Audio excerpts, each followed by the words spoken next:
নায়ক নিয়ে তো বাংলাদেশের নায়কদের নিয়েই তো তুমি যে তোমরা ওটা বাদ দিয়ে সেটা হচ্ছে যে হ্যাঁ মানে আমরা দুজন মানুষের কর্মকাণ্ড দিয়ে মানুষকে বিচার করা যায়। দিজুল সাহেবকে তুমি দেখো প্রায় 30-35 বছর যাবৎ, আমি প্রায় 30-35 বছর যাবৎ কাজ করছি।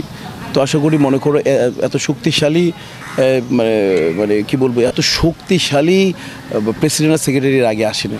তো আশা করি সবচেয়ে ভালো কাজ হবে ভাইয়া। নিজের বিগত 2 বছর না, এর আগে যেভাবে কাজ করেছিলাম না তার থেকে ভালো কাজ করতে আমি চেষ্টা করবো ইনশাআল্লাহ। অনুদান যেমন অনুদানের ছবি 2-1টা পুরস্কার পাওয়া ছাড়া তো আর কোনো কাজ দেখি না।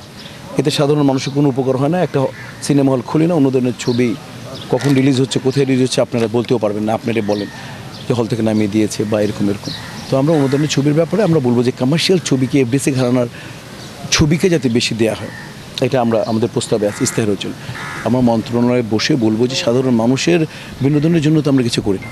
সাধারণ মানুষের বিনোদনের জন্য কী দরকার, ছবি একটা অপরিহার্য অংশ। সেই জায়গা থেকে আমরা চেষ্টা করব যাতে বাণিজ্যিক ছবিকে অনুদান বেশি দেওয়া হয়। তুমি যে দিবজল সাহেব একটা শার্ট কেনার ব্যক্তিগতভাবে সামর্থ্য আছে মনে করো 5,000, আমি খেটে খাওয়া মানুষের প্রতিনিধি, আমি একটা 600 টাকা দামে আমি ভ্যানের গেঞ্জি পরলাম বা আমি একটা মৌচাকের গেঞ্জি পরলাম, সেটা আমার যোগ্যতা, সেটা যার যার ব্যাপার। কিন্তু মূল বিষয়টা হচ্ছে যে ক্যাবিনেট করবে, ব্যক্তিগত ব্যাপার না। ব্যক্তিগত তো সেটা হচ্ছে সে হল করবে, ব্যক্তিগত সে কী করবে এটা আলাদা ব্যাপার। আমি এবং সে ক্যাবিনেট মিলে আমরা কী করবো সেটা আমাদের ব্যাপার দেখার ব্যাপার। বুঝতে পেরেছি তোমাকে? এটা আমাদের খতিয়ে দেখার ব্যাপার না। আমরা কার্যকরী পরিষদ সিদ্ধান্তই চূড়ান্ত। কার্যকরী যে আমাদেরকে অ্যাপ্লাই করবে, কারো মেম্বারশিপ নিয়ে কেউ যদি অ্যাপ্লাই করে তাহলে কার্যকরী পরিষদ সিদ্ধান্ত নেবে। সেই সিদ্ধান্তে যেই সিদ্ধান্তটা হবে সেটা মেনে নিতে হবে।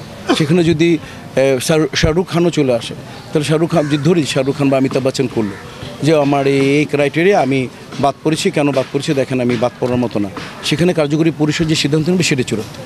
কারণ আমাদের একটা অনুচ্ছেদে লেখা আছে কার্যকরী পরিষদই সিদ্ধান্ত চূড়ান্ত এবং সেটা এজিএমে পাশ করিয়ে নিতে হবে। ক্লিয়ার? শুভকামনা, ভালো থাকো, সুস্থ থাকো। আর তোমরা উপদেশ দিবা, খালি ইন্টারভিউ না, মিশে এমনি করলে ছবির লাভ হবে। আমাদের একটা ব্রেনে, আমরা 21 জনের ব্রেনে এটা অনেক কিছু নাও আসতে পারে। তোমরা যদি মিশে এমনি করলে তোমাদের একটা অ্যাডভাইস, যেমন আমার মাথায় আসছে আমি বড় বড় চ্যানেলকে বলবো ভাই আমাদের শিল্পী প্রোভাইড করবো, যে ভাই আপনারা নাটক বানাচ্ছেন আমি কমার্শিয়াল শিল্পীকেও নেন, বা আপনি যদি কমার্শিয়াল ছবি বানান তাহলে আমি কিছু শিল্পী ধরেন 10 টাকা নেন, তাকে বলবো তুমি 7 টাকা না, রিকোয়েস্ট করবো আর কি। কোনো আসলে এখন তো ব্যক্তিগত পারিশ্রমিক, তারপরও রিকোয়েস্ট করবো, ঠিক আছে?